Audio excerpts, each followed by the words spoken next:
آج کی رات ماہ مبارک شعبان کی پہلی شب جمعہ، ہمارے یہاں ہندوستان اور پاکستان میں پہلی شب جمعہ کو نوچندی کہا جاتا ہے، اگرچہ روایات کے اعتبار سے صرف ماہ رجب کی نوچندی کی ایک خصوصی اہمیت آئی ہے لیلۃ الرغائب، لیکن بہرحال نوچندی ہو کہ نہ ہو، ہر شب جمعہ کی نہ صرف یہ کہ ایک اہمیت ہے، بلکہ اگر آپ کو میری گزشتہ تقاریر یاد ہوں تو ہر شب جمعہ تین چیزوں کی جانب میں آپ کی توجہ مبذول کراتا ہوں کہ ہر شب جمعہ ایک تو موت کو یاد کرنے کی رات ہے، ہر شب جمعہ، چنانچہ ایام اضحیٰ کے پہلے عشرے میں بھی ایک شب جمعہ تو آتی ہی آتی ہے، کبھی دو شب جمعہ بھی آ جاتی، اس میں بھی بہت مختصر صحیح، اشارتاً صحیح، لیکن موت کا تذکرہ کیا جاتا ہے، موت کو یاد کرنا۔ میں نے ابھی ایک جملہ کہنے کے بعد اس کو بدل دیا تھا، میں نے کہا تھا اپنی موت، نہیں، خالی اپنی نہیں، موت اپنی بھی اور جو آپ کے مرحومین دنیا سے گزر گئے۔ اور آج کی رات آپ یاد کرتے ہیں نماز مغفرت والدین کے علاوہ سورہ یاسین، الحمد، فاتحہ، موت۔ دوسرا، ہر شب جمعہ کو زمانے کے امام کو خاص طور پہ یاد کرنا، کیونکہ غیبت کے پردے ہٹا کر جب وہ امام آئے گا تو وہ ایک شب جمعہ ہی ہوگی جو غیبت کی آخری رات، اور اس کے بعد پھر ظہور ہو جائے گا۔ چنانچہ میں شب جمعہ کی مجالس میں اکثر اس جانب بھی اشارہ کرتا ہوں۔ اور تیسری سب سے اہم بات کہ آج کی رات شب جمعہ دعا کی رات، دعا کی قبولیت کی رات ہے، خاص دعائیں مانگنے کی رات ہے۔ اچھا، ابھی ایک جملہ میں نے کہا کہ تین میں سب سے اہم دعا، اس لیے کہ ظہور امام کے لیے بھی ہمیں دعائیں کرنا، تو دعا کا موضوع ایسا کہ ظہور امام کو بھی وہ اپنے اندر لے لیتا، اور جب تک کہ ظہور نہیں ہو جاتا تو امام زمانہ کی سلامتی کی بھی دعا کرنا۔ اللہم کل ولیک الحجۃ ابن الحسن صلواتک علیہ وعلی آبائہ فی ہذہ الساعہ وفی کل ساعہ ولیا وحافظا وقائدا وناصرا ودلیلا وعینا، خاص ہر شب جمعہ کی دعا۔ تو دعا باقی جو دو چیزیں آج رات کی ہیں اس کو اپنے اندر لے لیتی کہ دعا ہی وہ چیز ہے جو ظہور امام کے حوالے سے ہماری آدھی ذمہ داری بنتی، آدھی۔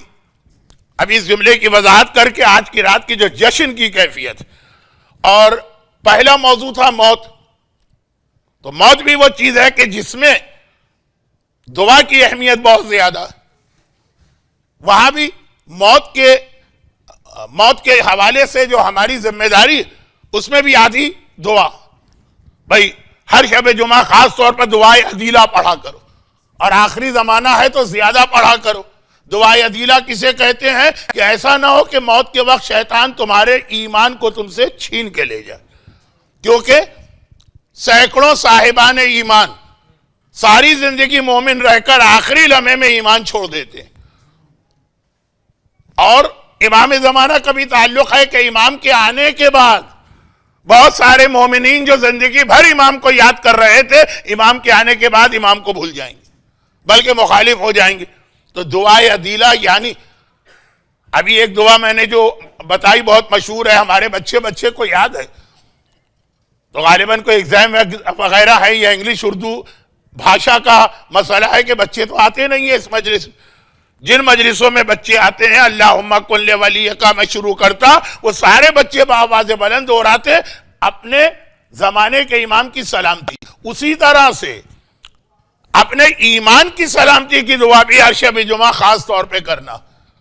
لمبی چوڑی دعا پڑھنے کا وقت نہیں ہے، یا مقلب القلوب ثبت قلبی علی دینک، اتنی مختصر صحیح۔ تو دعا موت کے حوالے سے بھی ہماری آدھی ذمہ داری کہ بھئی موت کو یاد کرو، یعنی موت کے وقت کہیں تمہارا ایمان ختم نہ ہو جائے، اور اپنے مرنے والوں کو یاد کرو تو وہ بھی اسی طرح کہ ان کے لیے دعا کرنا ہے۔ تو یہ اس جملے کی تشریح تھی کہ آج کی رات کے تین موضوع ہیں، موت، امام زمانہ اور دعا سب سے اہم ہے کہ اس میں باقی دو چیزیں بھی اس میں آ گئی ہیں۔ تو دعا، سلامتی ہے ایمان کی بھی دعا، امام کی سلامتی کی بھی دعا، ظہور میں تعجیل کی بھی دعا، اور پھر جو اصل دعا کا مقصد ہے اپنی زندگی کی پریشانیوں کو بارگاہ الہی میں پیش کرنا۔ دعا ہی وہ ہے جس کے ذریعے سے آپ کے بڑے بڑے مسئلے حل ہو سکتے ہیں۔ لیکن میں نے بار بار جب دعا کی بات آئی کہا آدھی بات آدھی بات آدھی بات. تو اب وہ آدھی بات تو دعا ہے، باقی آدھی وہ آج کا جشن. ابھی آتا ہوں اس طرف. دعا اور دعا کے حوالے سے یہ ایک بات یاد رکھیے گا کہ اللہ کے یہاں دعا قبول نہیں ہوتی ہے، گرچہ اللہ کا وعدہ جو میں نے آیت تلاوت کی ادعونی استجب لکم، اللہ کہہ رہا ہے میرا وعدہ ہے تم دعا کرو میں تمہاری دعا قبول کروں گا. لیکن ہماری کتنی دعائیں قبول نہیں ہوتی؟ بہت سارے اس کے ریزن ہیں. علماء پورا اشرا پڑھتے ہیں، مگر ایک اہم ترین وجہ یہ کہ دعا اسی وقت قبول ہے کہ جب صحیح طریقے سے مانگی جائے اور تھرو پراپر چینل مانگی جائے. وہ ارحم الراحمین ہے. بعض اوقات ہمارے غلط طریقے کی دعا بھی قبول کر لیتا ہے اپنی رحمت کی وجہ سے. لیکن ایک طریقہ ہمیں دعا کا بتایا ہے وَابْتَغُوا إِلَيْهِ الْوَسِيلَةَ، جب اللہ کی بارگاہ میں آؤ تو وسیلے کے ساتھ آؤ، ڈائریکٹ نہیں پہنچ جانا. ایک طریقہ بتایا ہے کہ اللہ تک آنے کا طریقہ کیا، جو بہت ہی مشہور ایک حدیث ہے، لیکن اس کے اس پیغام پر ذرا توجہ کم ہوتی ہے. جہاں پیغمبر ارشاد فرما رہے ہیں کہ وہ جو قرآن میں آیا ہے مثلاً کلمت طیبۃ کشجرۃ طیبہ، کہ ایک پاک و پاکیزہ درخت ہے اس کائنات میں، تو کون سا درخت ہے؟ پیغمبر نے فرمایا وہ ہم لوگ ہیں. اس درخت کی جڑ میں ہوں، جڑ روٹس، اس کا تنا جو ہے مثلاً یا تنا یا شاخیں میرے اہل بیت ہیں اور ہمارے شیعہ اس کے پتے ہیں. وہ ایک درخت مثلاً کلمۃ طیبۃ کشجرۃ طیبۃ اصلها ثابت وفرعها فی السماء. کلمہ طیبہ کی مثال ایک پاک درخت جیسی ہے جس کی جڑ رسول ہے، تنے اور شاخیں اہل بیت، ہم اور آپ اس کے پتے. اور جب لفظ پتا کہا، پتا لیف، تو اس میں دو چیزیں آ گئی. پہلی بات یہ، اس پہ میں پورا اشرا پڑھ چکا ہوں اور صرف 1 منٹ میں یہ بتا رہا ہوں. پتے کی پہلی خاصیت یہ ہے کہ اگر آپ نے درخت نہیں دیکھا، کہیں پر کوئی پتا پڑا نظر آ جائے تو آپ پہچان لیں گے کہ کس درخت کا پتا. پیپل کا پتا الگ ہوتا ہے، آم کے درخت کا پتا الگ ہوتا ہے، نیم کے درخت کا پتا الگ ہوتا ہے، ہر درخت کا پتا جو ہے وہ دوسرے سے الگ ہوتا ہے. تو شیعہ اسے کہتے ہیں کہ کائنات میں کہیں جا کے بیٹھے دنیا اسے دیکھ کر پہچان لے گی کہ اس کا تعلق آل محمد سے. یہی امام کا مشہور فرمان ہے کہ شیعتنا کون لنا زینا، ہمارے لیے زینت بننا. اب یہ پوری ایک مجلس ہو جاتی ہے، لیکن مجمع سمجھ گیا میری بات. تو یہ پتے کی پہلی خاصیت ہوتی، ہمیں پتا کہا گیا. خالی ہمارے فضائل نہیں بتایا، ہمارا کریکٹر بتایا کہ ہم اپنے آپ کو کیسا بنائیں کہ ہمیں دیکھ کر لوگ یہ سمجھنے لگے کہ یہ امامت والے. اب وہ داڑھی منڈوں کو دیکھ کے تو کوئی نہیں کہے گا، بے حجاب عورتوں کو دیکھ کے تو کوئی نہیں کہے گا، شراب پینے والوں کو دیکھ کے تو کوئی نہیں کہے گا، حرام بزنس کرنے والوں کو دیکھ کے تو کوئی نہیں کہے گا، نماز قضا کرنے والوں کو دیکھ کے تو کوئی نہیں کہے گا. ایسا ہمیں بننا. اور دوسری خاص بات یہ کہ جو پیغمبر نے اگزامپل دی ہے نا، یہ ایک ایسی مثال ہے کہ اسی ایک اگزامپل پہ آدمی غور کرے، عقیدہ اور عمل دونوں ٹھیک ہو جائیں گے. یہ تو عمل کی بات تھی، پتا ایسا ہو، اور عقیدہ. اگر کوئی پتا یہ اصرار کرے، جڑ کسے کہتے ہیں؟ روٹ. ہم میں باٹنی کی کلاس تو لے نہیں رہا ہوں، سائنس میرا شعبہ ہے بھی نہیں، مولانا محترم اس کے اوپر زیادہ مہارت رکھتے ہیں، لیکن بہت چھوٹی سی بات. درخت کو جو پانی ملتا ہے وہ جڑ سے ملتا ہے، جڑ سے ہو کے یہ پانی پتے تک جاتا. جڑ زندہ ہے تو پتا زندہ. اب اگر کوئی پتا یہ ضد کرے، اصرار کرے کہ جب یہ پانی زمین سے لے کے جڑ مجھے دیتی ہے تو میں ڈائریکٹ اپنا رشتہ جڑ سے جوڑوں گا، روٹ سے جوڑوں گا، مجھے تنے اور شاخوں کی ضرورت نہیں ہے، اور وہ وہاں سے ٹوٹ کے گرے اور جڑ کے پاس آ کے بیٹھ جائے، پانی وانی نہیں ملے گا، وہ سوکھ کے ختم ہو جائے گا، اور وہ جو ٹریش والے ہیں وہ اٹھا کے اس کو آگ میں بھی جلا دیں گے. پتے کو بینیفٹ لینا ہے جڑ سے، مگر تھرو برانچز، تھرو اسٹیم. درخت کا پتا شاخ اور تنے کے ذریعے سے جڑ سے فائدہ لے گا، تو رسالت کے فائدے لینا ہے تو علی کے ذریعے سے وہاں جانا پڑے گا. اور یہ جو لفظ ہے یاد رکھیے، یہی لفظ آج کی رات کا بھی جشن بننے والا ہے. تو جب پتا کہا گیا تو اس کا مطلب یہ ہے کہ تھرو پراپر چینل پتے کو ملے گا سب جڑ سے، لیکن جڑ سے تنا، تنے سے پھر پتے تک وہ بات پہنچے گی. یہ دعا کا طریقہ. اور ابھی ایک جملہ میں نے کہا خطبے کے آخر میں کہ دعا اللہ کا وعدہ ہے پورا کروں گا، صحیح طریقے سے مانگو. صحیح طریقے پر آپ نے علماء کے پورے اشرے سنے. مجھے ذاتی طور پہ معلوم ہے کہ یہاں دعا پہ بھی اشرا پڑھا گیا، لیکن بہت مختصر بات کرنا کہ وہ جو تھرو پراپر چینل جانا ہے، دعا صحیح طریقے سے مانگی جائے تو اس کے اندر وسیلہ، اور وسیلے میں مولا عباس کا وسیلہ اتنا اہم ہے. حدیث، تاریخ، سیرت سب میں مولا عباس کا ایک لقب ہے سقہ، پیاسوں کو سیراب کرنے والا. لیکن پیاس خالی پانی کی نہیں ہوتی. کسی کو بیماری ہے تو اس کو صحت کی پیاس ہے، کسی کو علم کی پیاس ہے، کسی کو رزق کی پیاس ہے، کسی کو اولاد کی پیاس ہے. پیاس الگ ہوتی ہے. یہ سقہ ہر ایک کی پیاس کو بجھانے والا. صحیح طریقے سے اگر عباس کو پکارا جائے.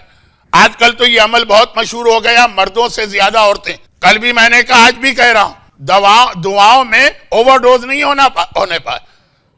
ایسا نہ ہو کہ 1000 مرتبہ یہ پڑھنا، 500 مرتبہ یہ پڑھنا، اور 15 مرتبہ یہ پڑھنا، اور 10 مرتبہ یہ پڑھنا، اور اس کے بعد دنیا کوئی کام کرنے کا ٹائم ہی نہ رہے. لیکن پڑھنا بھی ہے. تو عباس کے نمبر بنتے ہیں 133. بہت مشہور یہ جملہ ہے، کوئی میں نئی بات نہیں کہہ رہا ہوں.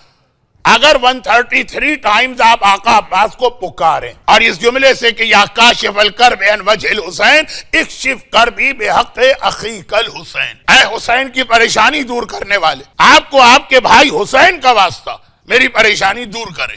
یہ ڈائریکٹ، یہ براہ راست عباس سے بات ہو رہی ہے، اللہ سے نہیں. عباس کو پکارا جا رہا. اور ایک ایسا جملہ کہہ دوں جو مصائب کا جملہ ہے، لیکن تقریر کے شروع میں فضائل کا جملہ بنا کے پیش کر رہا ہوں کہ ہم اور آپ اپنی حاجتیں، اپنی مصیبتیں، اپنے پرابلمز، اپنی پریشانیاں دور کرنے کے لیے عباس کو تو پکارتے ہیں. ہم اور آپ حیثیت کیا رکھتے ہیں؟ ہمارے سٹیٹس کیا ہے آقا عباس کے سامنے؟ نتھنگ. ہم تو پکارتے ہیں عباس تو وہ وسیلہ. معال سبتین کی روایت ہے، اور بھی کئی کتابوں میں آئی کہ قیامت کا دن آ گیا اور سارے صاحبان ایمان اور شیعہ نے حیدر کرار پریشانی کے عالم میں. روایتوں میں ہے کہ انبیاء تک پریشانی کے عالم میں آئیں.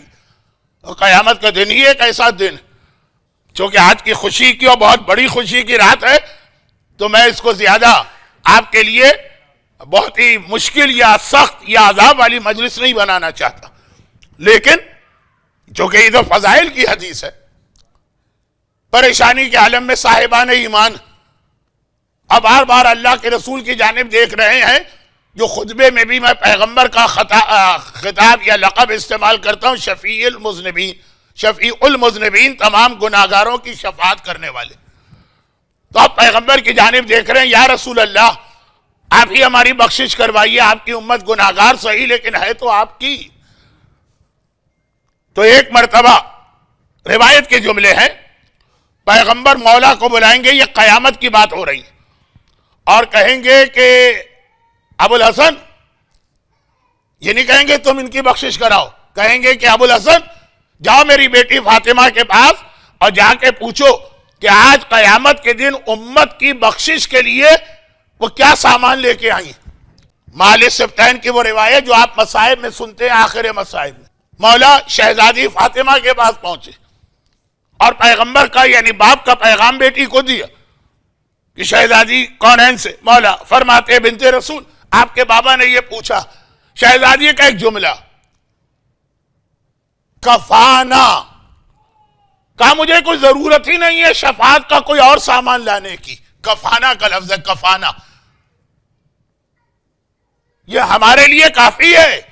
لأجل ہی شفاعت کی خاطر الیدان المقطوعتان من ابن عباس، میرے بیٹے عباس کے 2 کٹے ہوئے ہاتھ.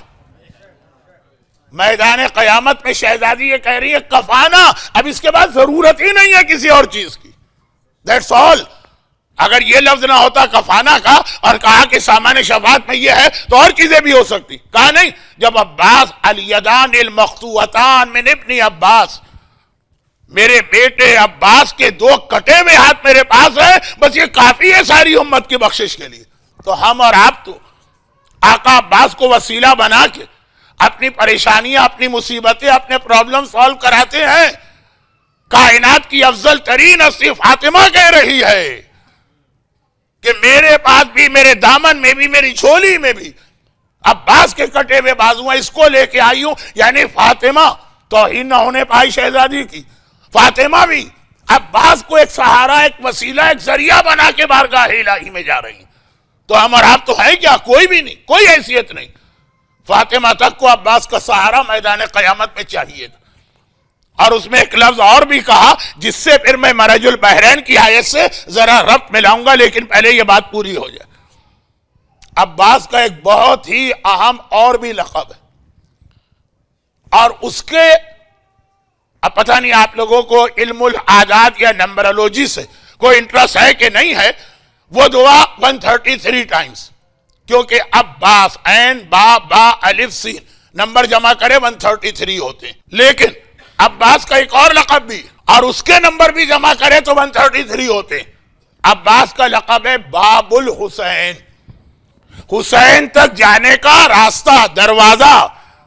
علی کا لقب کیا ہے؟ باب مدینۃ العلم. پیغمبر ہے، علم کا شہر، علی ہے اس کا دروازہ. رسول تک جانا ہے، علی کے تھرو جانا ہوگا. حسین کون ہے؟ کائنات کے شفاعت کرانے والے. عباس کون ہے؟ باب الحسین. حسین تک جانا ہے تو عباس کے ذریعے جانا ہوگا.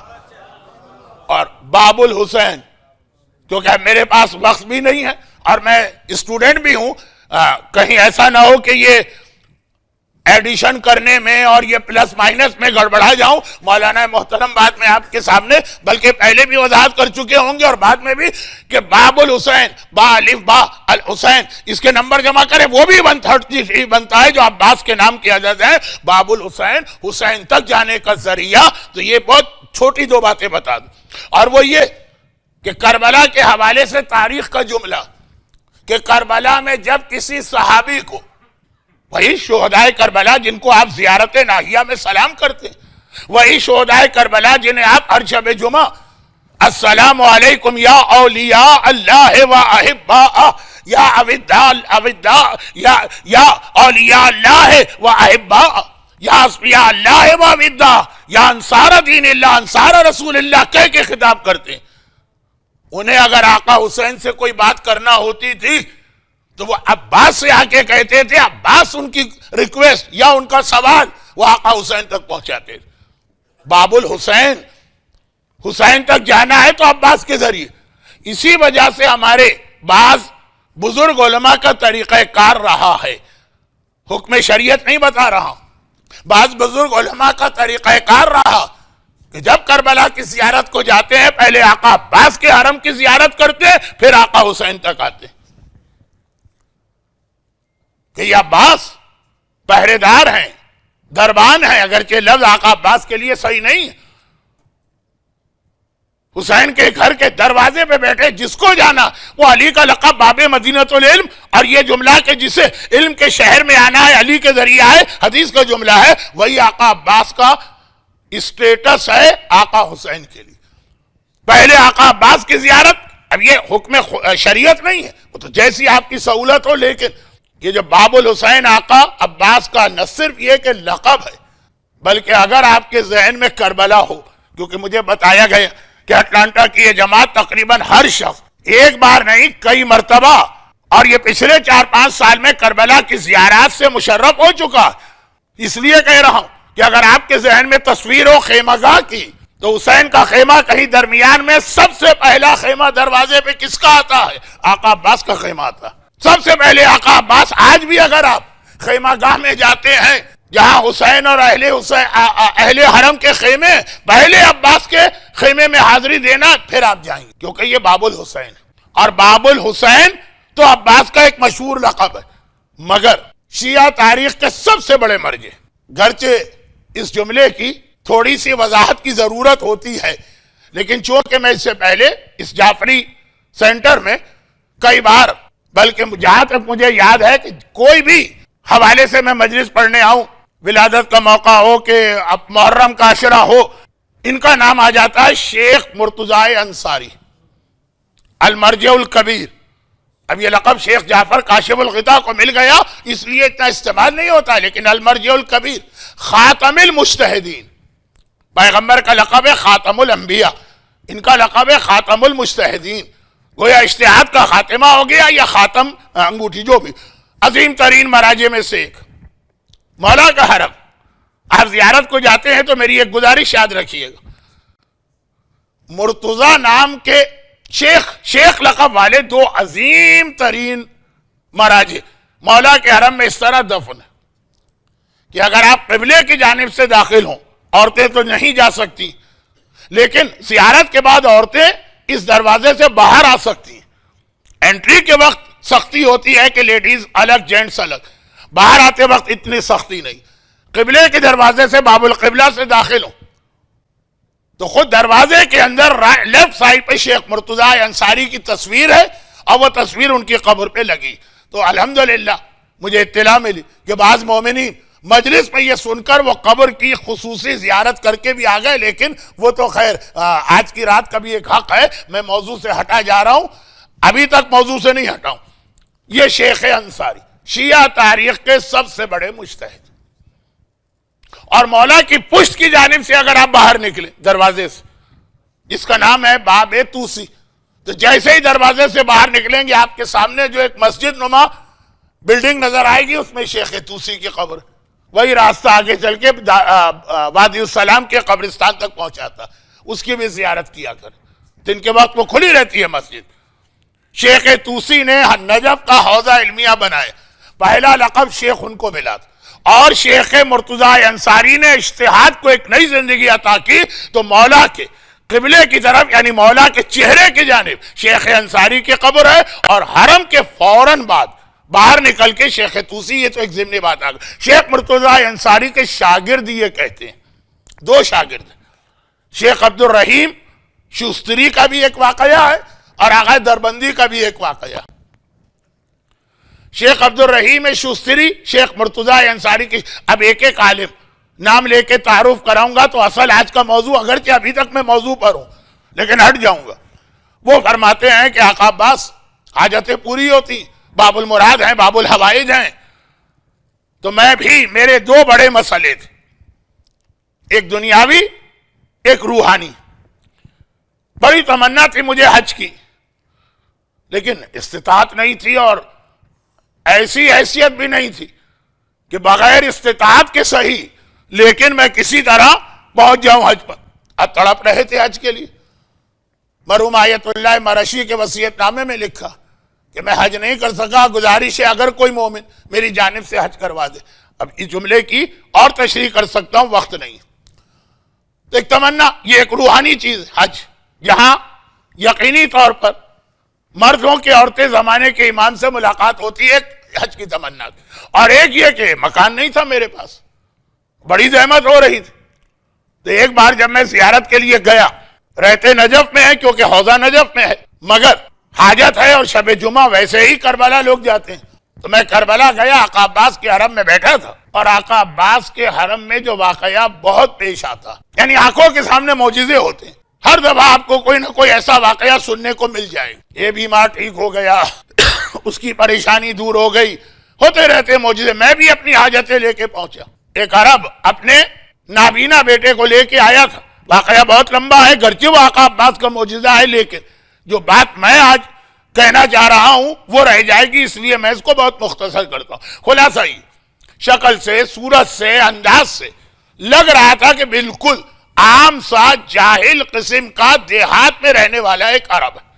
کل جو عربی بتاتے بتاتے میں رک گئے، اس ٹائم بچے کو لے کے آیا، باب الحوائج کے روضے میں 5 منٹ رکا ہوگا، آیا، دعا مانگی، بچے کو اسی وقت بینائی مل گئی، آنکھوں کی روشنی، خوشی سے وہ ایک مرتبہ اچھلتا ہوا روضے سے باہر چلا گیا۔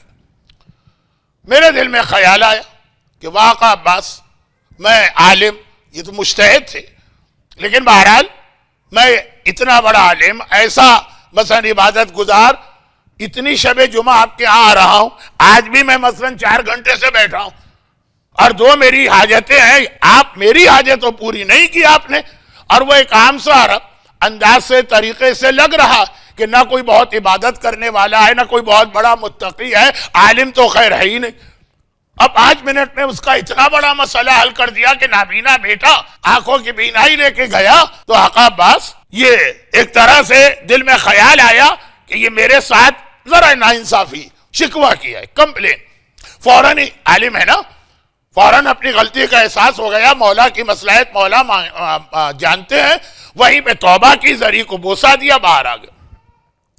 میں نے کہا نا یہ نجف میں رہتے ہیں، تو اب یہ آئے تھے شب جمعہ عبادت کے لیے، شب جمعہ ختم ہو رہی ہے، باہر آ گئے، نجف پہنچے، فجر کے فوراً بعد اپنے استاد کے پاس گئے جو دنیا کے اب تک کے سب سے بڑے مجتہد۔ اب وہاں پہنچے، جیسے ہی وہاں گھر میں داخل ہوئے، ایک مرتبہ شیخ مرتضی انصاری نے بلایا اور کہا کہ تمہارے لیے 2 تحفے میرے پاس آئیں، ایک تھیلی دے دی اور کہا یہ رقم ہے، تمہارے پاس مکان نہیں ہے نا، یہ مکان کے لیے رقم آئی، دوسری تھیلی دے دی درہم و دینار سے بھری ہوئی، تم نے اب تک حج نہیں کیا، اور کوئی بھی مومن و حج کے لیے تڑپتا ہے، یہ رقم تمہارے حج کے لیے۔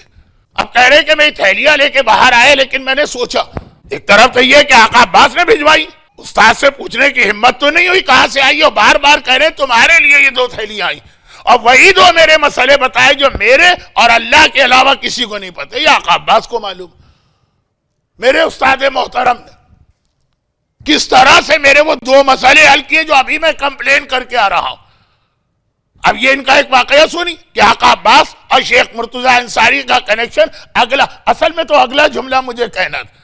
آغا دربندی صاحب اسرار الشہادہ کتاب بہت مشہور، وہ بھی شیخ مرتضی کے شاگرد، فرماتے ہیں کہ میں نے خود اتنے بڑے مرجع کو اس حالت میں دیکھا کہ جب وہ آقا عباس کے حرم میں جاتے ہیں تو پہلے چوکھٹ کو بوسہ دیتے ہیں۔ اچھا، ایک بوسہ دینا ہے، ایک سجدہ کرنا، اور سجدہ بھی کرے تو قباحت نہیں اگر سجدہ اللہ کے شکرانے میں۔ اب اتنا عظیم مرجع، میرے ایک استاد تھے، وہ کہتے تھے کہ میں جاتا ہوں چوکھٹ کو بوسہ دیتا ہوں، دل میں خیال آیا کہ عام لوگ دیکھیں گے، کہیں گے یہ اتنا بڑا عالم، امامے والا، وہ اس طرح سے جھک رہا ہے۔ میں نے سوچا، وہ کہتے ہیں استاد کہ میرے دل میں خیال آیا تف ہے ایسے امامے پر جو آقا عباس کی چوکھٹ کو بوسہ دینے سے روک دے، پھینک دو وہ امامہ۔ شیخ مرتضی انصاری اپنے اس تمام علمی جلالت کے ساتھ بوسہ دے کے آگے بڑھے۔ آغا دربندی کہتے ہیں کہ میں نے شیخ مرتضی سے پوچھا کہ آپ نے اس چوکھٹ کو بوسہ کیوں دیا؟ کہا کہ سنو، دنیا آقا عباس کے چوکھٹ کو بوسہ دیتی ہے یہ خیال کر کے کہ باب الحسین، ان کو خوش کرو تو حسین خوش، مگر میں ان کو باب الحسین نہیں سمجھتا ہوں، میں انہیں باب ائمہ سمجھتا ہوں کہ پورے 4 معصومین تک اگر جانا ہے تو عباس کے ذریعے جانا پڑے گا، خالی حسین نہیں، پورے 4 معصومین۔ چنانچہ یہاں پہ شہزادی کونین کا جملہ تو آپ نے سن لیا، اور آقا حسین کے حوالے سے وہ بھی بہت جلدی واقعہ پڑھ دوں جو 2 سال پہلے جب میں نے اس منبر سے پہلا اشرا پڑھا تھا تو اس مجلس میں جو آقا عباس کے لیے تھی آج محرم کی، یہ واقعہ مصائب میں پڑھا تھا اور میں پڑھتا رہتا ہوں۔ عرب کا ایک بہت ہی مشہور مرثیہ گو شیخ محمد رضا ازہری، انہوں نے ایک بار آقا عباس کے لیے ایک مرثیہ کہا، لیکن کہا کیا، کہنا شروع کیا اور پہلے ہی مصرے پہ اٹک گئے، آگے پورا مرثیہ روک دیا۔ الیوم ابو الفضل استجار بہ الہدی، عاشور کے دن حسین عباس کی پناہ میں تھے، پناہ استجار پناہ میں تھے۔ باب الحسین، باب الائمہ، یہ ایک لقب ہے، لیکن یہ اس سے بھی بڑا لقب ہے۔ کہا مگر اس میں تو آقا حسین کی توہین ہے، حسین امام وقت ہے، حسین حجت خدا ہے، حسین عباس کے بھی آقا۔ اور یہ پیغام ام البنین نے عباس کو پیدا ہوتے ہی دے دیا تھا کہ عباس دنیا کچھ بھی کہتی رہے، کبھی اپنے آپ کو حسین کا بھائی نہ سمجھنا، تو غلام ہے، وہ تیرا آقا، تو وہ تو آقا ہے۔ یہ میں نے کیا کہہ دیا؟ چنانچہ پھر یہ مرثیہ انہوں نے کسی کو سنایا ہی نہیں. لیکن مرثیہ کہنے کے بعد جو پہلی شب جمعہ آج تو نور علی نور شب جمعہ بھی ہے، آقا عباس کی ولادت بھی ہے. میں نے دیکھا میں کربلا میں کھڑا ہوں، آقا حسین کا روضہ ہے، میں دوڑ کے روضے میں گیا کیونکہ سنا تھا کہ آج کی رات انبیاء آتے ہیں، مرسلین آتے ہیں، اولیاء آتے ہیں، ائمہ آتے ہیں، ملائکہ مقربین آتے ہیں. 1,24,000 انبیاء کربلا میں حاضری دیتے ہیں. آپ میں سے ہر ایک جب کربلا گیا تو تقریباً ہر گروپ اور قافلہ اس طرح سے پروگرام بناتا کہ شب جمعہ کربلا میں ضرور ملے.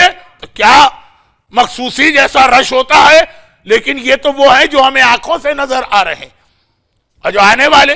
لیکن جب گیا تو آقا حسین کا پورا حرم خالی نظر آ رہا. میں گھبرا گیا، میں غلط جگہ تو نہیں آ گیا ہوں. خدام سے پوچھا یہ کون سی جگہ؟ ان کا آقا حسین کا حرم. تو کہا کہ آج شب جمعہ اور اتنا سناٹا ایسا خالی. اب دیکھیے صبح آج کی رات کتنی بڑی رات ہے، ولادت کی رات ہے. کتنے مومنین میرے سامنے بیٹھے، اتنا مختصر سا مجمع. امام باڑے کو دیکھ کے ذرا ڈر بھی لگ رہا ہے، لیکن یہ پھر بھی سمجھ میں آ رہا کہ بقول کسی کے جب آپ ایسی مجلس پڑھیں گے تو مجمع بھی اتنا ہی آئے گا. اتنا بھی جو آ گیا تو ان کا شکریہ ادا کریں. اتنی مجلس، ایسی مجلس سننے کون آتا. لیکن وہ آقا حسین کا حرم، انبیاء مرسلین. تو اسی خدام سے پوچھا کہ یہ خالی کیوں؟ کہا تھوڑی دیر کے لیے خالی. بھئی تھوڑی دیر کے لیے صحیح، مگر کیوں؟ کہا اس لیے کہ خود حسین اپنے روزے میں نہیں. وہ زیارت کرنے والے تو حسین کی زیارت کے لیے آ رہے ہیں نا. تھوڑی دیر کے لیے حسین نہیں تو حسین کہا حسین اپنے بھائی عباس کی زیارت کو گئے. طریقہ بھی یہی، جو بہت ہی زیادہ زخمی ہو اس کے پاس لوگ جاتے ہیں. عباس تو ایسے تھے کہ لاشا اٹھایا بھی نہ جا سکا. حسین گئے، وہاں ملے گا مجمع، چنانچہ میں دوڑ کے وہاں گئے. اچھا اب آج کل تو ان لوگوں کی سمجھ میں نہیں آئے گا جو 75 کے بعد زیارت شروع کی ہے. جو 75 سے پہلے بھی زیارت کیے ہوئے ان کی سمجھ میں آ جائے گا کہ پہلے دونوں حرم کے بیچ میں کربلا کی پرانی آبادی تھی اور کتنا کنجسٹڈ وہ علاقہ تھا. کراچی کے اندر جیسے کھارتر اور جوڑیا بازار، یا بمبئی میں ڈونگری وونگری کا پالا گلی کا علاقہ، 2 آدمیوں کو چلنا مشکل ہو جائے اتنا تو اتنا آسان نہیں تھا جانا. 75 کے بعد پھر دونوں حرم آمنے سامنے ہو گئے. خیر اب میں کسی طرح سے دوڑتا ہوا چلا اور پہنچ گیا. ہاں جب وہاں گیا تو اس سے بھی زیادہ مجمع نظر آیا جتنا میں نے سوچا تھا کہ آقا حسین کے حرم میں ہوگا. سلام اللہ وسلام انبیائہ والمرسلین وملائکتہ المقربین وعبادہ الصالحین وجمیع الشہداء والصدیقین. یہ چھٹے امام کا وہ جملہ جو آقا عباس کی زیارت کا سب سے پہلا جملہ. اللہ کا سلام آپ پہ ہو. آپ زیارت نہیں پڑھتے آقا عباس کی، اللہ زیارت پڑھ رہا. اللہ کا سلام آپ پہ ہو، تمام انبیاء کا سلام آپ پہ ہو، تمام ملائکہ کا سلام آپ پہ ہو، تمام نیک بندوں کا سلام آپ پہ ہو، تمام شہداء کا سلام آپ پہ ہو. ہم اور آپ زیارت پڑھتے ہیں تو کیا کمال کرتے ہیں، سلام وہ ہے. تو آپ دیکھا اتنا ہی مجمع اور آقا حسین بھی نظر آ گئے عباس کی زری کے قریب اور یہی شعر پڑھ رہے ہیں. اور پھر اس سے پوچھ رہے ہیں کہ تو نے اپنے بھائی کا مرثیہ، میرے بھائی کا مرثیہ کیوں بند کر دیا؟ کہ مولا آپ کی توہین. کہ میری توہین نہیں ہے، تو نے حق پڑھا تھا. جب تک عباس زندہ تھا حسین کے دل کو بھی سہارا اٹھا رہا تھی. فاطمہ ہم اور آپ یا کاشف الکرب عن وجہ الحسین اکشف کربی بحق اخیک الحسین، جسے اتنی لمبی دعا یاد نہ ہو خالی 133 ٹائمز یا عباس کہہ لے، سارے مسئلے اس کے حل ہو جائیں گے. لیکن ہم اور آپ تو گناہگار، کچھ بھی حیثیت نہیں رکھتے. فاطمہ عباس کا سہارا لے کے امت کی بخشش کرا رہی ہیں. تمام گناہگاروں کی بخشش کرانے والا حسین. دیکھیں حسین بھی بخشش کرانے والا. کیسی بخشش کرانے والا؟ پیدا ہوا تو فطرس فرشتے کے گناہ کو معاف کرایا. فطرس کون ہے؟ عرش پہ رہنے والا. اور دنیا سے گیا عاشورے کا دن تو حر کے گناہ کو معاف کرایا. حر کون؟ فرش پہ رہنے والا. حسین وہ ہے کہ عرش پہ رہنے والوں کی بھی شفاعت کرا سکتا ہے، فرش پہ رہنے والوں کی بھی شفاعت کرا سکتا ہے. شفاعت وہی کرائے گا جو مالک ہو. حسین عرش کا بھی مالک ہے، حسین فرش کا بھی مالک ہے.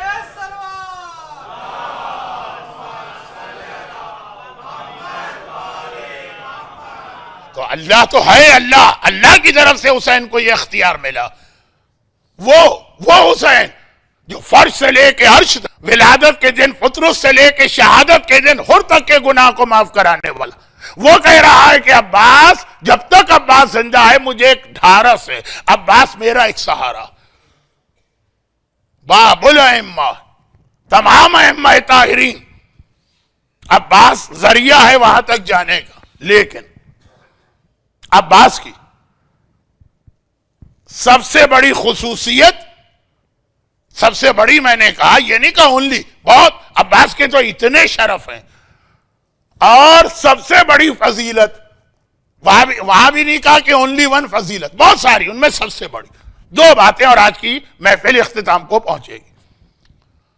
سب سے بڑی خصوصیت عباس کی وہ، جو ہمارے نوجوانوں کا ایک سوال ہوتا، ہمارے بعض بزرگوں کا بھی ایک سوال ہوتا، خیر عورتوں نے تو آج تک مجھ سے یہ سوال نہیں کیا،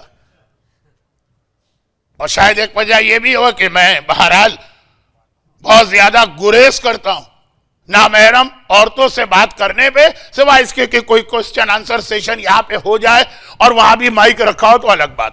لیکن سوال کرتے ہیں. اچھا سوال کیا کرتے ہیں؟ مولانا آپ نے کہا داڑھی، اچھا ہم داڑھی رکھیں گے تو ہمیں ملے گا کیا؟ فائدہ کیا ہے اس کا؟ حجاب، اچھا اس کا فائدہ کیا؟ حجاب تو دل کا ہوتا ہے، یہ سر پہ اسکارف اور یہ سب فائدہ کیا؟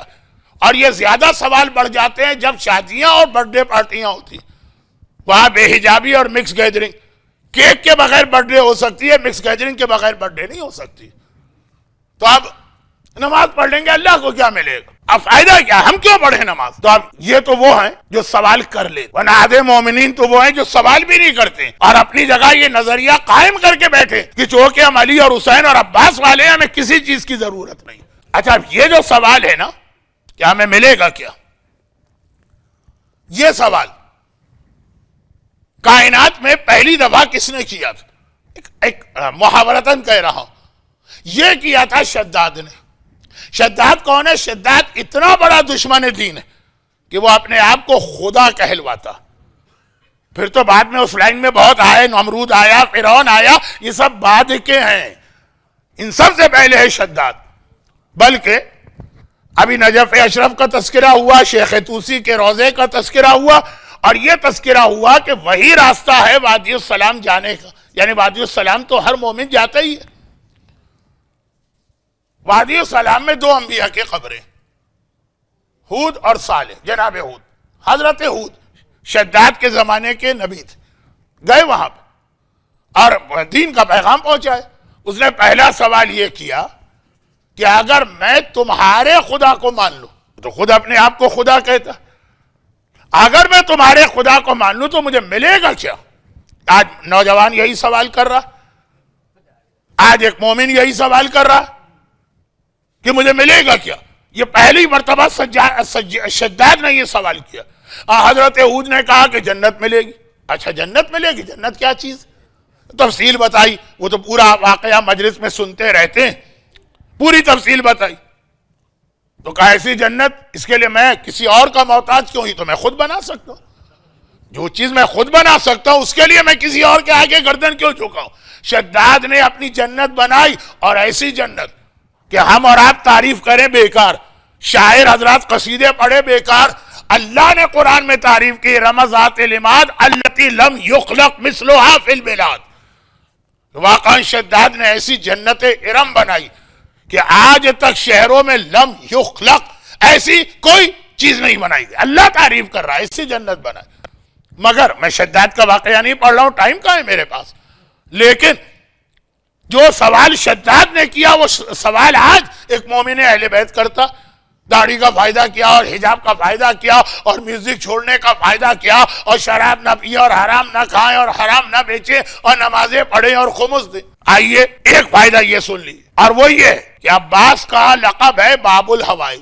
باب قضاء الحوائج مضاف الیہ محذوف ہے، یا باب المراد، ہر ایک کی مراد پوری ہوتی ہے، ہر ایک کی حاجت. میں نے کہا نا صرف دو آخر میں باتیں بتاؤں گا، ایک سیرت عباس کی اہم ترین خصوصیت اور ایک فضائل عباس کا اہم ترین پہلو، اور آج کی محفل اختتام کو پہنچے گی۔ اب جو بات میں کہہ رہا ہوں یہ میں نے محرم کی 8ویں کو بھی پڑھی تھی، لیکن وہاں میں نے 40 منٹ لگائے تھے، یہاں ابھی میں نے گھڑی دیکھی ہے تو 5 منٹ، لیکن یہ یاد دلانے والی بات، اور وہ یہ ہے کہ عباس جو کل آقا حسین کے حوالے سے بھی یہ بات میں نے کہی تھی، وہ دوسرا اینگل تھا، بات وہی ہے، پیغام وہی، اور آج آقا عباس کے حوالے سے عباس کے نام پہ ہر ایک کی حاجت پوری ہو، ایسے ایسے واقعات، معجزات، کرامات، اور ہمیشہ بھی آج کل بھی آج کے زمانے میں بھی آنکھوں کے سامنے، کوئی وجہ تو ہوگی نا۔ اللہ میں نے کل بھی عرض کیا تھا عادل ہے، کسی کو دیتا ہے تو دیکھ کے دیتا ہے کہ یہ اس چیز کو ڈیزرو کر رہا ہے کہ نہیں۔ عباس کو اتنا بڑا رتبہ ملا ہے، اس کی ایک وجہ جو سمجھ میں آتی وہ یہ کہ عباس کی زندگی کی جو سب سے بڑی تمنا تھی، ہر ایک کی ایک خواہش ہوتی ہے نا، ہر ایک کا ایک ٹارگیٹ ہوتا ہے، ہر ایک کا ایک گول ہوتا ہے، ہر ایک کا کوئی کام کرنے کا ایک مقصد ہوتا ہے۔ یہ جو ہمارے بچے اتنے سال سنا آج کل کوئی ایسا بڑا اہم ایگزام بھی چل رہا، تو اب یہ جو ایگزام وغیرہ اتنے سال محنت کرتے، ایک مقصد ہے کہ ڈاکٹر بننا، انجینئر بننا، سرجن بننا، کتنی محنت آدمی کرتا ہے، ہر ایک کا ایک مقصد۔ جب آپ حضرات کا ارادہ ہوا ہوگا، چاہے آج آپ نہ مانیں کہ امریکہ آ کے یہاں کی نیشنلٹی لینا، تو اس مقصد کو ذہن میں رکھے کتنی محنتیں اور کوششیں آپ نے کی ہوں گی۔ لیکن عباس کی زندگی کا صرف ایک مقصد تھا، اور وہ یہ کہ اپنے بابا کی تمنا اور مراد پوری کروں، کربلا میں آقا حسین کی مدد کروں۔ یہ ساری زندگی عباس کی تمنا۔ 40 منٹ میں کیسے اس کو بیان کرتا ہوں 2 منٹ کی بات کو۔ شادی کے موقع پہ آقا کی دعا، یعنی مولا کی، عباس کی ولادت کے موقع پہ ہی بات دہرائی، عباس کے بچپنے میں یہ پیغام دیا، عباس کی جوانی میں یہ پیغام ملا، جب مولا دنیا سے جا رہے تھے عباس کا ہاتھ حسین کے ہاتھ پہ رکھا، شب عاشور یہ پیغام ملا، بار بار یہ بات ریپیٹ ہوئی، عباس تم تو کربلا، تم تو کربلا، تم تو کربلا، تم تو حسین کے لیے مانگے گئے۔ تو عباس کی تمنا یہی ہے۔ آج بات بہت آگے بڑھ گئی، ورنہ پہلے میرا ارادہ تھا کہ اس عظیم خاتون کا بھی تذکرہ کروں کہ جس نے ایسے کردار کا مظاہرہ کیا۔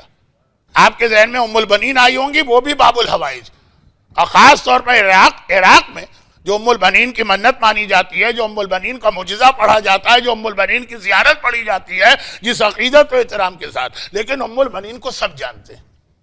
عباس کی بیوہ جناب لبابہ بنت عبید اللہ ابن عباس ابن عبد المطلب، بہت ہی عظیم، ان کا بھی جہاد ہے۔ وہ ارادہ تھا کہ حضرت عباس کے حالات تو بیان ہوتے ہیں، ذرا سے یہ بھی بتایا جائے کہ ان کے گھر کے اندر کی کیفیت کیا تھی، لیکن آج وقت نہیں رہا۔ آج کے بعد اگلی میری تقریر بھی چوتھے امام کے بارے میں، تو وہاں تو یہ چوتھے امام ہی کے اتنے حالات ہیں، شاید آخری 2-3 تقاریر میں یہ نامکمل بات وہاں مکمل کروں۔ آج صرف عباس، ہر جگہ یہ سنا۔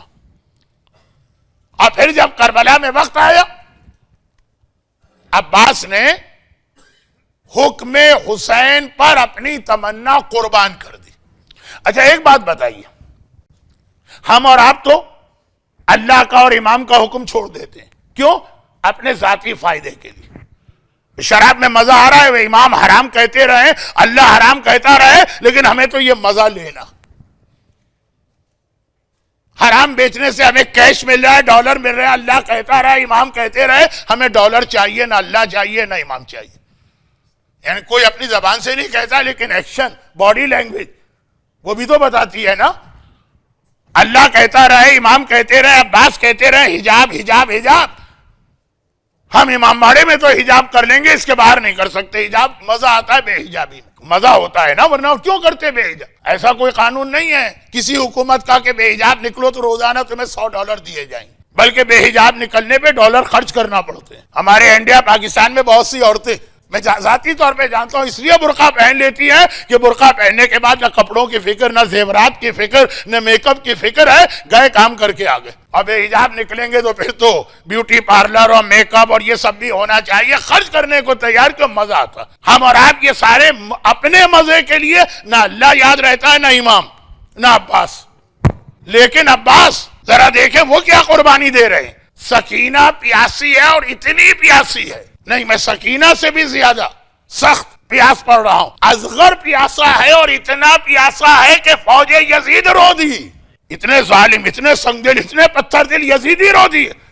کیا عباس نہیں دیکھ رہے تھے یہ منظر؟ اصغر کی شہادت اور عباس کی شہادت میں فاصلہ ہی کتنا. عباس دیکھ رہے ہیں اور طاقت رکھتے ہیں کہ تلوار چلا کے پانی لے کے آ جائیں. جب آقا نے پانی کے لیے بھیجا تھا تو تلوار رکھوا لی تھی، خالی نیزہ دے کے بھیجا تھا. اگر عباس کے ہاتھ میں تلوار ہوتی تو ہرملہ کی بھی مجال نہیں تھی کہ تیر چلاتا. اصغر تڑپ رہا ہو، سکینہ تڑپ رہی ہو، بیمار امام سجاد بخار کی کیفیت میں، اور پانی کا قطرہ بھی اس کے گلے سے 3 دن سے نہیں اترا، اور عباس یہ دیکھ رہا، اور عباس کو پتا ہو کہ میرے بابا نے مجھے کیوں مانگا. اور پھر اس لیے وہ خاموش رہے کہ امام کہتے ہیں کہ میں اجازت نہیں دے رہا. ہمیں اور آپ کو بھی اجازتیں نہیں ہیں، لیکن ہم امام کی کسی اجازت کی نعوذ باللہ پرواہ کرتے ہیں؟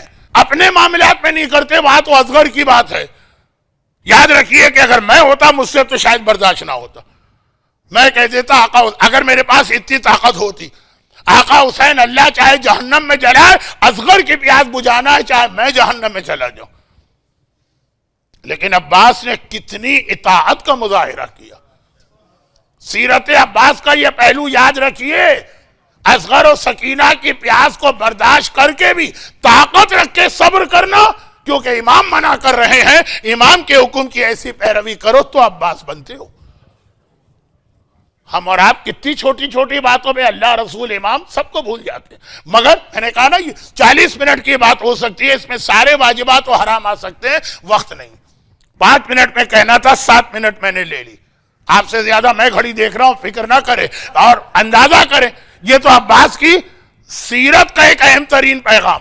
دیکھو، حکم خدا اور حکم دین کے بارے میں کبھی بھی کمپرومائز نہ کرنا. جو آ گیا حکم آ گیا، آنکھیں بند کر کے ماننا.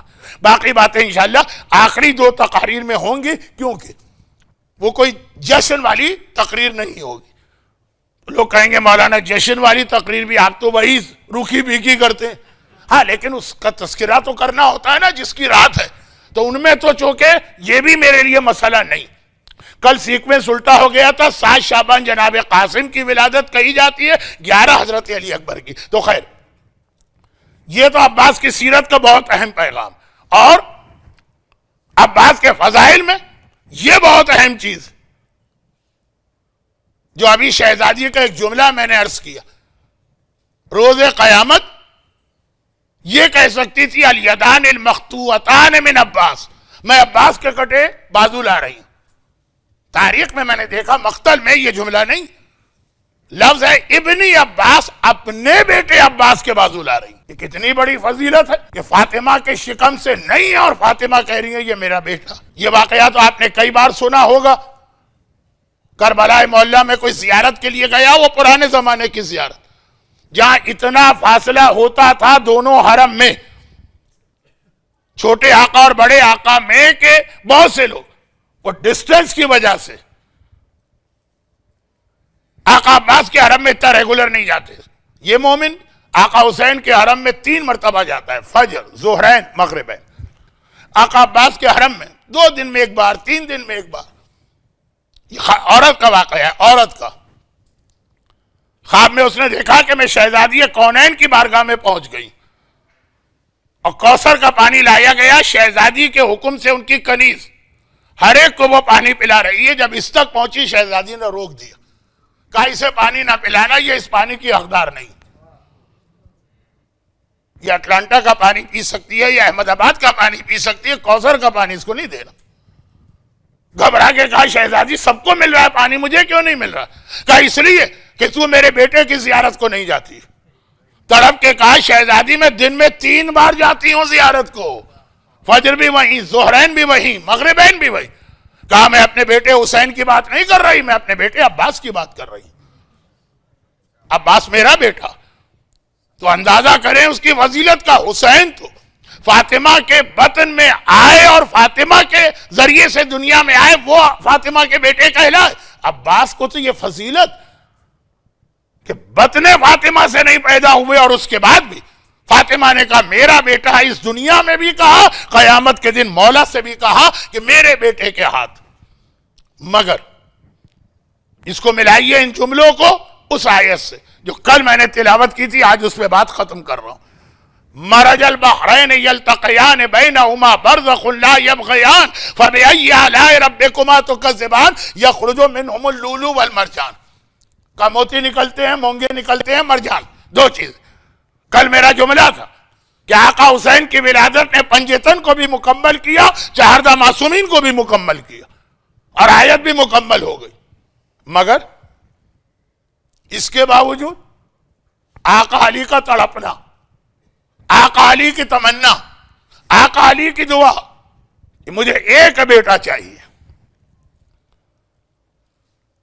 آقا عباس بہت بعد میں پیدا ہوئے.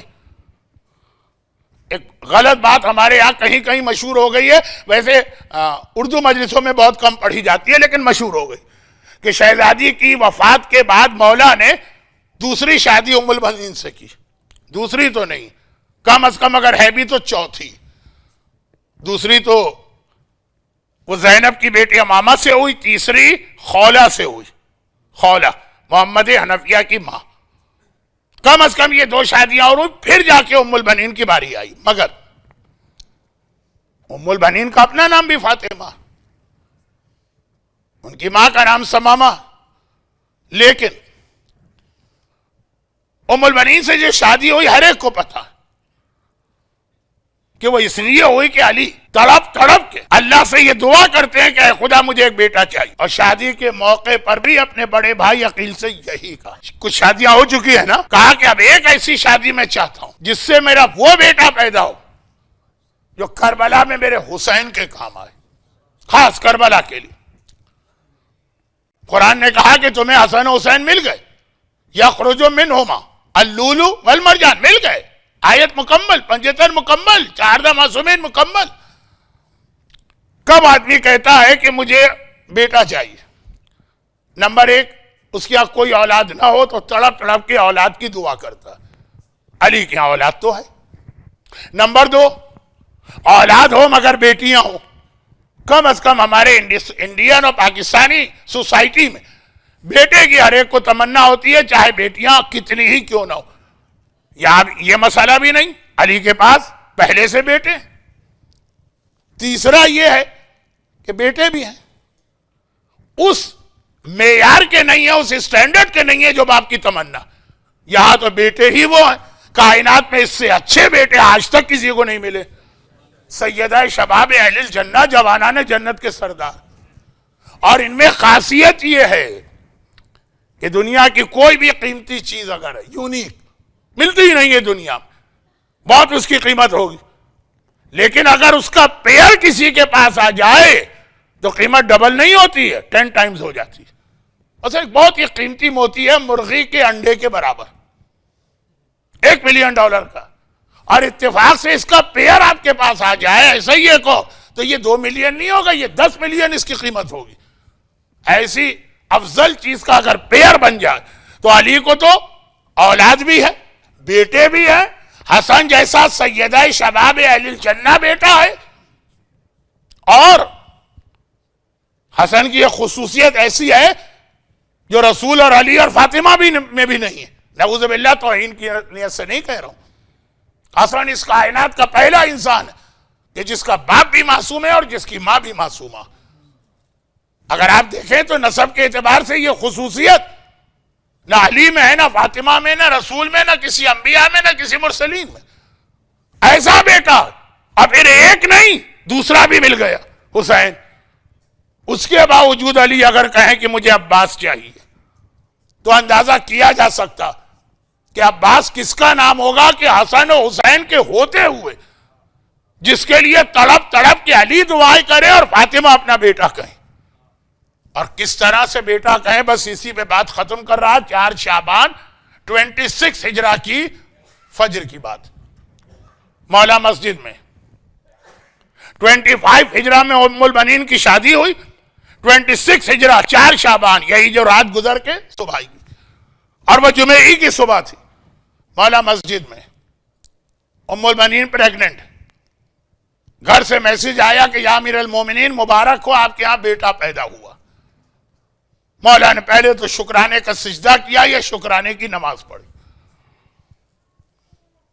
ہم واجب سجدے کرنے کو تیار نہیں، اور علی ہر نعمت پہ اللہ کا شکر ادا کرتے ہیں، اور اس سجدے کو اتنا بڑھا دیا علی کے پوتے نے کہ سید الساجدین بنے، یا پرسوں گفتگو ہوگی۔ پھر اس کے بعد ام البنین کے حجرے میں آئے۔ جیسے ہی ام البنین کے حجرے میں پہنچے، ام البنین ہے، برابر میں نیو بورن بیبی جو ابھی دنیا میں آیا وہ لیٹا، علی جھکے، بچے کو اٹھایا، ایک کان میں اذان کہی، ایک کان میں اقامت کہی، مگر نگاہ پڑ گئی ام البنین، دیکھا کہ ام البنین پریشان نظر آ رہی۔ باب الحوائج ام البنین کو بھی کہا گیا، بہت عظیم رتبہ ہے ان محترم خاتون کا، پریشان نظر آ رہی۔ ماں کے یہاں خیریت کے ساتھ ڈیلیوری ہو جائے اور پھر بیٹا پیدا ہو جائے تو ماں کی خوشی کا کیا ٹھکانہ، پریشان نظر آ رہی۔ پوچھا ام البنین خیریت تو ہے؟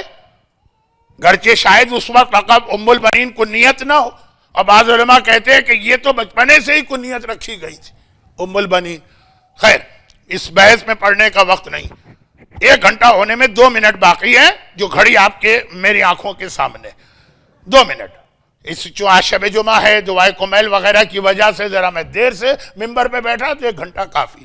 ام البنین پریشان نظر آئی، ماں پریشان ہو، خیریت سے ڈیلیوری بھی ہو گئی اور وہ بھی بیٹا ہوا عرب کے ماحول میں۔ پوچھا کہ ام البنین کیا خوشی نہیں ہے؟ ام البنین نے کہا مولا خوش بھی ہوں اور پریشان بھی ہوں۔ خوشی تو بہرحال سمجھ میں آئی، پریشانی کیوں ہے؟ سیم کمپلین ام البنین نے کی ہے جو کمپلین لاسٹ منتھ 13 رجب کو یا 16 رجب کو فاطمہ بنت اسد نے رسول اللہ سے کی تھی۔ علی کی گود میں بچہ، اور ام البنین کہتی ہیں لیکن مولا پریشان اس لیے ہوں کہ جب سے یہ بچہ پیدا ہوا ہے اس نے آنکھیں نہیں کھولی۔ یہی خانہ کعبہ میں پیدا ہونے والے علی کے لیے ان کی ماں نے کہا تھا، وہ تو آپ نے پچھلے مہینے سنا ہوگا جشن میں، مولا پریشان اس لیے ہوں کہ بچے نے آنکھیں نہیں کھولی ہیں۔ مولا مسکرائے اور کہا کہ کیسے کھولے گا آنکھیں، ہے تو میرا بیٹا نا۔ کنیز سے کہا جاؤ اور حسین کو بلا کے لاؤ۔ حسین بلائے گا، بابا کیا حکم ہے؟ کہا باپ تمہیں ایک تحفہ دینا چاہتا، اور یہ کہہ کر اس بچے کو حسین کی گود میں دیا۔ بچہ حسین کی گود میں گیا، اور جیسے ہی گیا آنکھیں کھول کے پہلی زیارت حسین کے چہرے کی وہاں رسول اللہ کی زیارت کی تھی علی نے، پہلی زیارت۔ اب اس کو ملائیے مصائب کے اس جملے سے، جب حسین عباس کے سرانے گئے تھے عاشور کی سے پہر، تو عباس نے یہی کہا تھا نا مولا پیدا ہوا تو پہلی زیارت آپ کی ہے، دنیا سے جا رہا ہوں آخری زیارت آپ کی کر کے جانا چاہتا ہوں۔ ایک آنکھ میں تیر ہے، ایک آنکھ میں خون ہے، وہ مصائب کی روایت پڑھنا اس وقت مناسب نہیں۔ آنکھیں کھولی، پہلی زیارت حسین کے چہرے کی، یہ کل 4 شعبان کی روایت پڑھ رہا ہوں۔ بعض علماء نے ایک جملہ اس میں بڑھا دیا، کسی کتاب میں دیکھا ہوگا کہ بچہ جب حسین کی گود میں گیا آنکھیں بعد میں کھولی، ننھے ہاتھ پہلے پھیلا دیے، شاید یہ پیغام دے رہا ہو کہ آقا ہاتھوں کا تحفہ و نذرانہ تو ابھی سے قبول کر لیجیے۔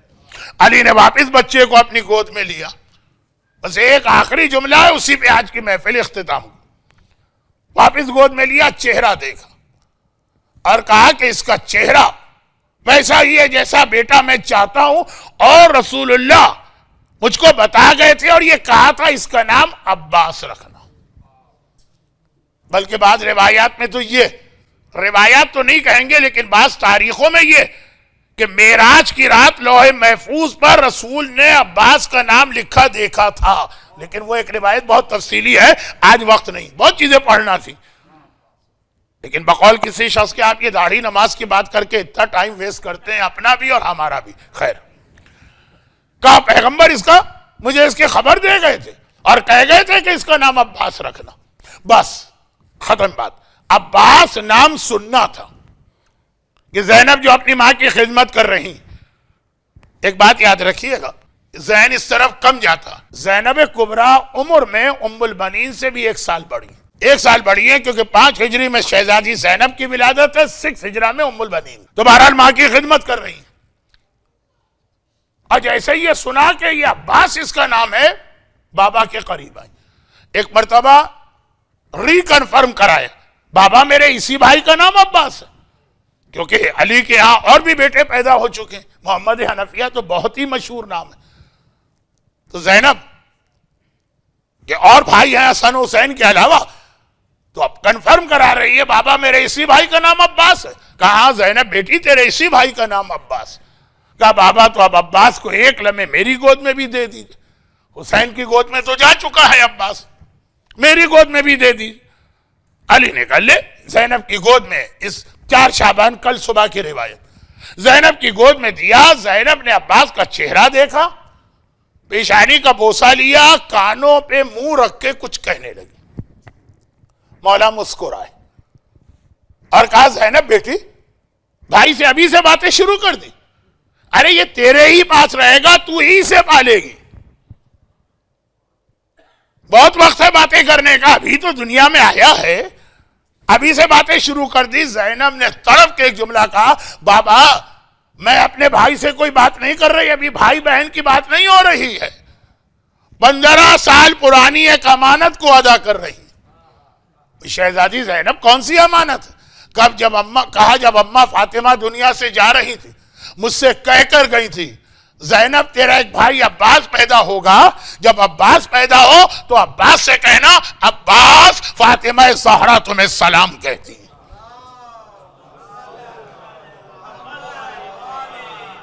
میں نے اماں کا سلام پہنچایا. اب اندازہ کریں زینب کبریٰ بہت عظیم خاتون رتبے میں, فاطمہ سے تو بہرحال بعد میں آتی, حبیب ابن مظاہر کو سلام کرتی ہیں تو حبیب خشخا کے گر پڑتے ہیں, اور یہاں زینب سے افضل فاطمہ کا سلام عباس کے لیے پہنچایا جا رہا. اندازہ ہو سکتا ہے کہ عباس کس کا نام ہے. تو یا کاشف الکرب عن وجہ الحسین اکشف کربی بحق اخیک الحسین. پروردگارا میرے مولا کی تمنا اور مراد اس عباس کا واسطہ, فاطمہ زہرا کے اس لال و لختی جگر عباس کا واسطہ, ام البنین کے اس باب الحوائج بیٹے عباس کا واسطہ, حسین و زینب کے اس بھائی جو دونوں کے دل کی ڈھارس و سہارا تھی عباس کا واسطہ. جو مومنین اور مومنات آج کی اس محفل میں آ گئے ہیں, خدا بندہ ان کی ساری حاجتیں پوری فرما, ساری تمنائیں اور مرادیں پوری فرما, اور انہیں سیرت عباس پہ جتنی ان کی طاقت ہے عمل کرنے کی توفیق عطا فرما. ان صاحبان ایمان کے گھر کو, گھروں کو, روزی کے ذرائع کو, گھر والوں کو, اولاد کو ہر مصیبت و آفت سے محفوظ فرما. لیکن اگر دین کو ضرورت ہو تو ام البنین کے عباس کی طرح ہمیں اپنی اولاد بھی دین پہ قربان کر دینے کا جذبہ عطا فرما. دنیا بھر میں جہاں جہاں مظلوم عزاداران امام حسین ظالموں کے ظلم کا نشانہ بن رہے, ان کی جان مال عزت و آبرو کی حفاظت فرما.